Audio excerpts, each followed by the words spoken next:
it up later after it's done recording. I'm Facebook Awesome. Living if that helps. Thank you very much. Okay, I think everybody is logged in. So if we want to get started, Mayor or City Manager, whichever one of you wants to kick us off, you can go right ahead. Well, thank you very much, everybody, for joining us. I know that this is a very different way of us doing our mayor, city manager press conferences, but the time's call for this to happen. I have a special guest with us today. Commissioner Kevin Cook is sitting here, so that way, if there's any questions, we felt like it would be a great opportunity for Commissioner Cook to join us. Right now, we are partners and we are working as a team, and I felt like it would be a good thing for you guys to see not only Commissioner Ribbon, but Commissioner Cook to be, available with us right now. These are uncertain times, and we are all trying to figure out how to best continue communicating with all of you. As you know, we have been having daily press conferences. However, the bulk of the information that we were trying to convey has been conveyed. Right now, what we're dealing with is the numbers and mitigation of that. We have been working really hard to understand what our critical capacity is. I think that I said in the last press conference that the numbers that mean success to me are making sure that we don't exhaust all of our resources. And that is based on the number of rooms that we have. Like we said earlier, Stormont had a number of beds, and we're working on an additional 16 beds in Stormont. And then in addition to that, we also have 50 beds over at Saints that are negative pressure. And I think that total right now, we have 75 ventilators. So we are working fast and furious to make sure that we are able to not hit that number so that we are able to provide the care that citizens, not only in Shawnee County, but in all of the surrounding communities need. At this point in time, I know that people were kind of trying to figure out why we issued a safer at home order when we did, before there were any cases. And forgive me for the noises and the people walking all around here. As you can see, we're in an active room where stuff is happening. I think that the answer to why we issued a safer at home order was very clear once we ended up realizing that we have 4 cases within 48 hours after issuing that order. And currently, I think if numbers don't fail me, that we have 16 right now, and we do have a casualty. We're trying to figure out how to continue getting information to ensure that there is not mass spread in our community. And we continue working to make sure that all of the needs that are happening, both at the city, and of course, Commissioner Cook could talk a little bit about the county work, those jobs don't cease. And I wanna make sure that you hear it from us directly, our jobs don't cease. So our police officers are still working, the sheriff department is still working, we're still making sure that you're getting clean water in your home. Water is one of our critical assets. We're still working to make sure that everything that you would need from your basic city and county services are still working. And I think that this is one of the reasons that we're working so hard for prevention, because we understand that the moment that we have spread within our city services or hospital services or critical services in our community is when we start having some deficiencies. So thank you all for the encouraging words that we've been receiving. It's been super heartwarming to hear that people in the community appreciate what we're doing, but at the same time, we still have individuals that are trying to figure out why we're doing what we're doing. And my word to everybody that is out there watching is there is nobody that is immune to this condition. There is nobody that is immune to COVID. We've had across the country individuals that are young that are getting extremely sick. We have situations that are happening all across our country. We're projecting thousands of deaths, and we just don't want to see that in our community. And we're not talking about imposing fear onto anybody. This is not about fear. Sadly, this is a fact. And all we're doing in our community is trying to make sure that by putting the proper protections in place and by ensuring that we're only out there doing essential things, that what's happening is that we are preserving lives. So Commissioner Cook, I don't know if you want to say a few words to our audience. Well, I just want to thank everybody. I'm back from self-isolation. It's good to be back into the community and able to be a little bit more mobile and more active and have a much more active role in this than I've had over the last 2 weeks. And Michelle and the team, I'm very grateful for all the work that you guys have been putting into this. And City Manager, I'm glad that, thankful for all the work the city's put into this partnership between the county and the city, and making sure that we have all of our essential services in place and continuity of government. City Manager. Well, thank you, Mayor, Commissioner Cook. Appreciate that. The only thing I have is just to go into a little more detail on how we're doing business with the city. We have a little over 50 people, it's probably closer to about 60 now, that are working from home. The other individuals that their job entails coming to work and you can't get away from the need for them to come into work, police, fire, public works, utilities, those kind of folks. We're working them in what the equivalent of is half shifts. Basically, we have half of the force working and the other half is basically staying at home in order to stay safe. The intent being is that we don't potentially have our entire workforce get exposed to an individual that may have COVID-19.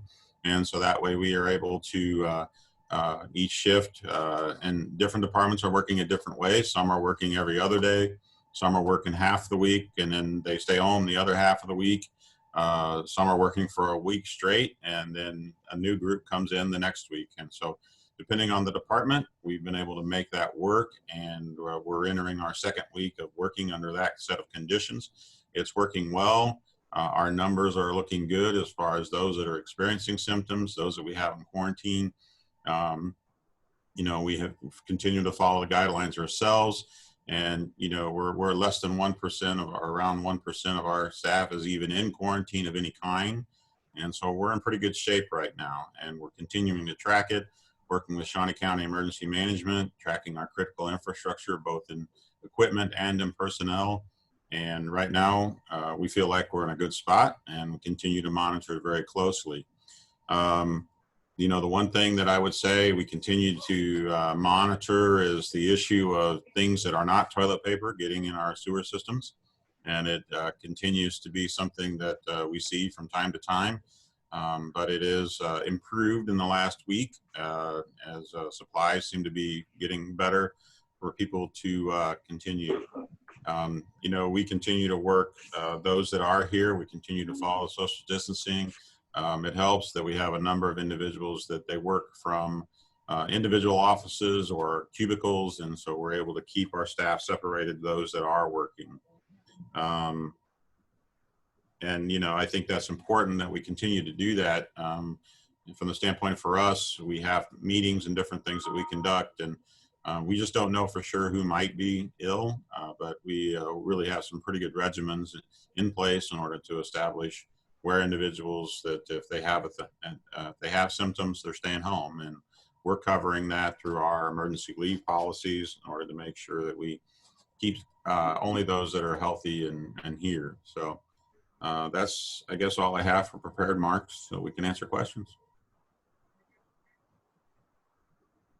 So that we don't have everybody talking at the same time, just go like this and I'll call you. That way we could have order with regards to the way that the questions are being asked.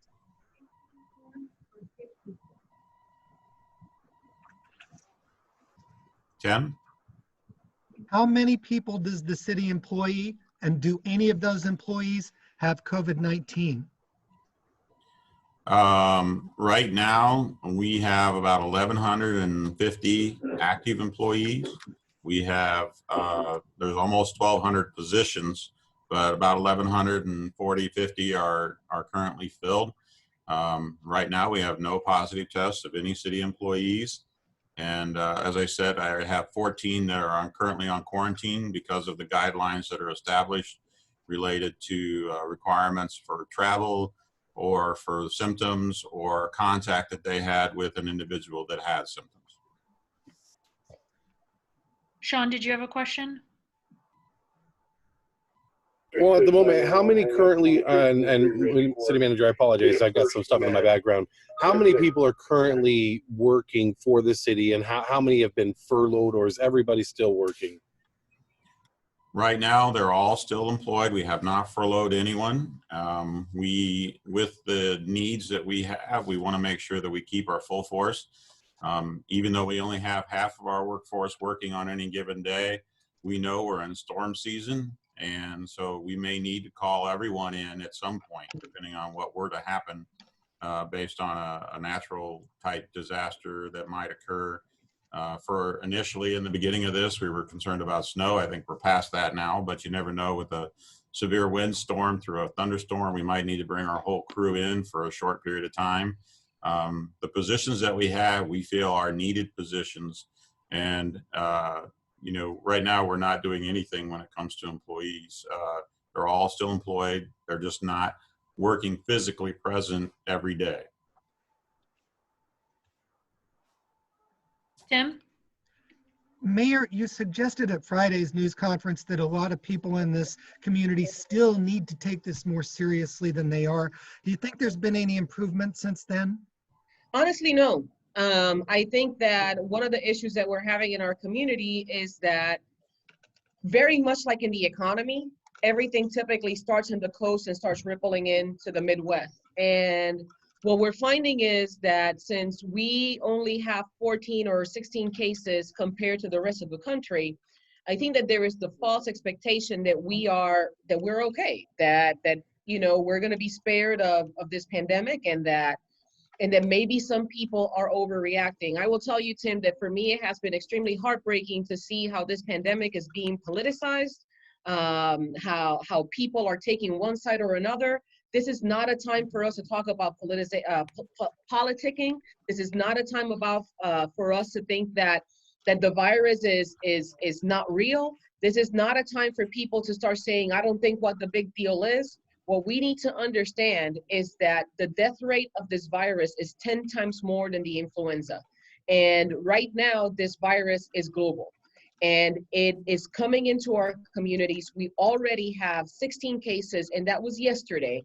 I'm horrified looking at the numbers, making sure that our numbers don't increase. And I think that people in our community have to take the really serious stance of making a personal risk assessment, and figure out if they feel like they are in danger when they're leaving their house. Because if they have diabetes, if they have heart conditions, if they have asthma, there is a known record to show that individuals that have these underlying conditions are at great risk. And we all know, because Dr. Petzino and Linda Oakes have been talking to us about the social determinants of health, that our community has a high incidence of individuals that have a lot of underlying conditions that could make them susceptible to this virus. I think that we're not having, I don't know if we're not conveying the seriousness of this virus, but there is still the questioning of why we're taking these measures. There's a lot of concern about the economy, and make no mistake, we are concerned about our economy. Commissioner Cook wants to make sure that we're going to have a JADO meeting. We're working with the GTP on a regular basis. We are trying to figure out how we're going to support our small businesses. I've been advocating to our senators for the bill that just passed, because that bill said that it was only for cities 500,000 and above. And we understand that this is a strain on our economy. But here's what I understand. Our economy only works when we have citizens to participate in it. And we need to make sure that every life matters in this community. I don't know how else to say how serious this is, but I think that our community still has a relaxed approach with regards to this virus, because we don't have large numbers here in our community yet. Sean? All right, my question is in regards to the county now. Since Kevin, you're on, can you talk about your guys' employment numbers, and also if anybody's been furloughed or anything like that? I know this is kind of a city, but I think that the county is also very important in this matter as well, because they're one of the largest employers in the county. Sure. So the county has approximately 1,100 employees total. At this point, we have not furloughed, we've not laid off any of our county employees. All our county employees are working. We have closed the courthouse to the public. There are some key essential roles that are still being worked at the courthouse, but those that can work at home, we set up work at home. This is one of the things that we've been working on for many years for the continuity of government, our COOP plans, making sure that we had all of those plans in place to say, if you are unable to work at the courthouse, what's our backup plan? How would we work at home? So we have all of those practice. We had all those drills put into place. So this is just practicing what we had planned ahead of time. And so we're able to have that continuity of government. I know that there's been some inconveniences, such as not having open meetings for the county commission, not having the ability to go in person to get your tax done or to register your real estate, but those transactions are still occurring. Everything can occur online. We are still answering the telephones. So if you have issues with the government, our sheriff's officers are still at work. Our Department of Corrections officers are still making sure that those who are at the Department of Corrections are being looked after. And so we do have those continuity of government. There's not been any furloughs. And at this point, we are unaware of any county employees that have tested positive. Tim? Commissioner Cook, do the county's golf courses remain closed? At this point, we are evaluating and reviewing and meeting with Tim Laurent yesterday. He was looking at what policies the county golf courses could put into place to make sure that we are not exposing any of the members of the public to the virus. And by having the golf courses open, what would be the number of people, the participants on the golf course? How would we keep the carts sanitized and clean? How would we make sure that we're not able to expose anybody to any part of the virus, but still being able to give that opportunity? I know that they were reviewing their policies and procedures before they made a final determination, but I think they were reviewing all their policies and procedures to be able to open the golf courses if it is practical and possible. Sean? All right, talking a little bit about what's going on with the county and the city. Can we also talk a little bit about how? I apologize. Let me rephrase my question here. I had it really set, and then I was listening to another topic because we got some good questions. Oh, the governor's order. The governor's order is a little bit different, and I know that there was some confusion between some of the counties out there saying that the governor orders supersedes or the county orders. Have you guys been in discussion with the governor's office to see if there more can be done or to restrict a little or add to the state's order? So the first thing that I'll say is that we absolutely support the governor's order. At this point in time, what our teams are working on is making sure that we can have communication to ensure that not only us, because I mean, we understand that Topeka County is not the only county in the state of Kansas. So we are making sure that we are able to communicate with the governor, that we're able to see what other counties are doing, especially the other large counties in the state, not to forget about the rural communities, but making sure that all of these emergency managers are able to communicate. We understand that the governor had to do what she had to do, but we're still in communications to make sure that if there's any nuances that have to be made, that we can still have that open channel of communication. I would concur with what Michelle said, that we do have those open lines of communications with the governor's office and the governor's staff. We've had those open lines of communication since day one, meeting with the governor's staff and talking with them as we go through each stage and each step. The governor's office was aware of steps that we were taking as a county and local government and making sure that we were working together as a team, not just the city and the county working as a team, but the city, county, and state all working on the team as the same page.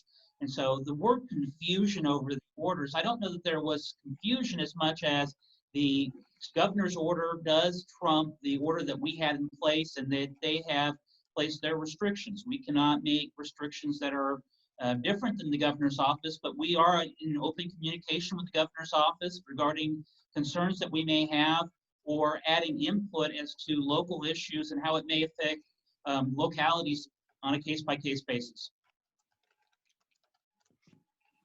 I guess I've got a follow-up question. Sorry, Tim. When it comes to also taking it seriously, we see some people still out taking joy rides or they're out not taking the orders very seriously. What would you guys say to them to maybe hopefully get them to understand the severity of the situation or maybe change their mind? I know that a lot of people were confused with regards to like, why can't I take a joyride? And why are you requesting that we stay at home? And the reality is that when we're all out and about, especially right now with people staying at home because they understand that they're safer at home, what ends up happening is that everybody goes out and there is a higher risk of us having car accidents and other things that may deem and pull on other resources. Now, the big question that we have to ask ourselves every single time we leave our house is it essential? Is it essential? And essential could be going for a walk because my emotions right now are running high and I need to go for a walk and take care of myself. But am I doing that with social distancing? Am I going out on my own? Am I going out with my family? Am I keeping 6 foot separation from people? I understand. Look, I had a call with a very great friend that was telling me, I don't understand why we're being so restrictive. I don't understand why we cannot visit our family. I don't understand. And the call that I ask for all of you is, look, guys, we're 2 weeks behind this virus. We don't know if you have it for 14 days. We are 2 weeks behind the virus. And the call to action is not for you to run around scared that you're going to get the virus. The call to action for each of us is to understand that we may carry the virus and that we are being careful with our brothers and sisters to ensure that we are not giving them the virus and putting other people in a position of risk. So again, are you going out for something essential? Am I immune compromised? And if I am, why am I not calling somebody? And if I do need help, look, the sheriff has a great program that could just help you pick up some groceries. We are doing everything we can in our power to make sure that you are safe. But what we need you to understand is that we're working with a thief that is 2 weeks ahead of us. And that thief is here to take. So what we need you to understand is that when you are out there, you are posing a risk to other people because we don't know if you have been exposed. For 14 days, we don't know. We're asking you to take care of others. So if I don't know what else to say. I mean, I think that we have been extremely clear with regards to that. We hope, we understand that the governor's order is a little bit more relaxed. We hope with all of our heart that you choose to follow the guidance that we put on the county one, in the sense that we're asking you to please stay at home. Please, you're safer there. You're safer there. We're not telling you don't leave. We're not telling you don't work out. We're telling you you're safer at home. Please stay safe. I guess just to build off what the mayor said, I'm the parent of 2 teenagers. If my teenagers came to me and wanted to go to a party, one of the first things we would talk about is risk. Well, who's going to be at the party? What's going to be happening at the party? And I think we have to look at the safer at home is you are safest in your home. If you go out, are you going to be tempted to stop? Are you going to be tempted to go into that store that you hadn't planned on going into? Are you potentially going to be exposing yourself or exposing others to the virus?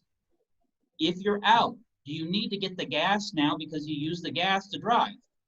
And just to build off the things the mayor said, that if you were in an accident or you drove services away from others, but those are hopefully we are not in car accidents. But I think really the biggest thing is that temptation. Are you now tempted to do that thing, to go to that place that maybe you would not have otherwise, and thereby exposing yourself, exposing your family, and exposing others to a virus that you don't know is, you can't see it, you may not know it, and it may be weeks before you know if you've been exposed. So now's a great time to do that home project. We all have that home project that we've been putting off. Now's a great time to read that book that we always meant to read, we never had the time to read. The weather's great. Go outside, sit on your front porch, sit in your backyard, enjoy some fresh air, read that book, maybe dig in the dirt. Now's the time to start getting our gardens ready. It's still a little early to plant, but now's a great time to get our gardens ready, do some things that we otherwise would not have had that time. We all have that project. If I had time, I would like to do this. Now's your time. Tim? What do you want folks to know about tomorrow's JEDO meeting? So tomorrow's JADO meeting is about the public participation in the HOST program.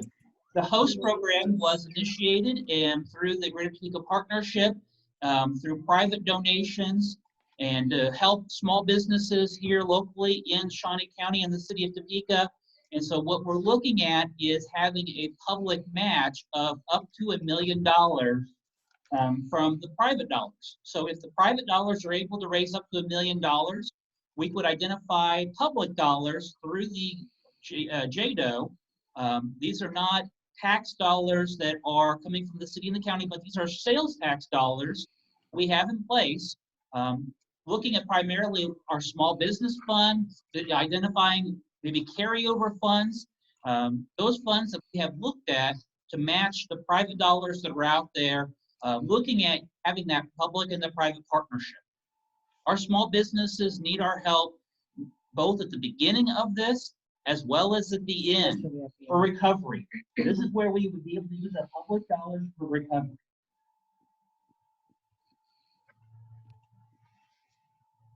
Tim? One more question. I noticed that the city had planned on April 7th to approve the capital improvement plan. Have those plans been changed?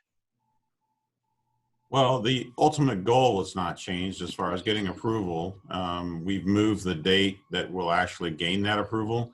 We're going to not have that discussion at the April 7th timeframe or potentially the April 21st, just because having those kinds of discussions in this medium is much more difficult. We can do it, but if we still have some time in our schedule that allows us to postpone that discussion so that maybe by the time we get into May, we're able to have the meetings. If we're still having to have meetings like this, we'll have that discussion in May. My intent is to start working with individual council members in this format to be able to have discussions with them on issues or concerns that they may have so that we can try and identify those and get some of those issues worked out for when we have that final discussion in May. And so it's just putting it on hold in the appearance of it as far as a public discussion, but we're going to be continuing to work on it in the background with staff and with individual council members to learn what their issues or concerns are, so that when we have the final discussion, if they have amendments that they want to make to the capital improvement plan, they have the information they need to be able to propose those amendments rather than us trying to figure that out at the meetings, and just try to work a little more one-on-one with them to get prepared for that.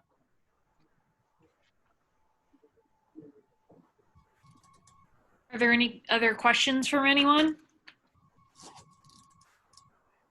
Mayor, City Manager, any final thoughts?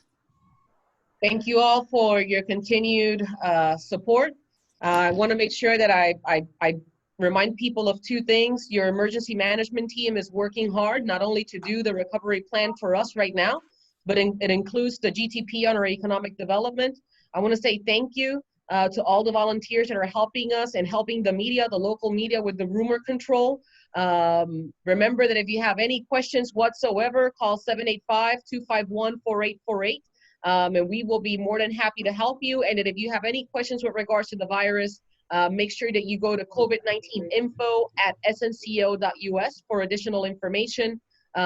Thank you guys for your partnership. I know that doing press conferences via Zoom and with technical difficulties and sometimes with limited bandwidth is not the easiest thing to do, but we are committed to continuing to be out there in the front, talking to people through this whole process to make sure that you guys know that we are out there, that we are available to all of you, and that we appreciate the partnership that we have. And just so you all know, I did record this Zoom session and we will be posting it on YouTube and Facebook. Awesome. Thank you to our volunteers and that team, man. Seriously, there's the volunteerism in our community is really popping up. And the volunteers that we have in the rumor task force, the volunteers that we have in the upcoming warm line that is going to be featured and everywhere. Thank you to all of our volunteers. We so appreciate you. Thank you.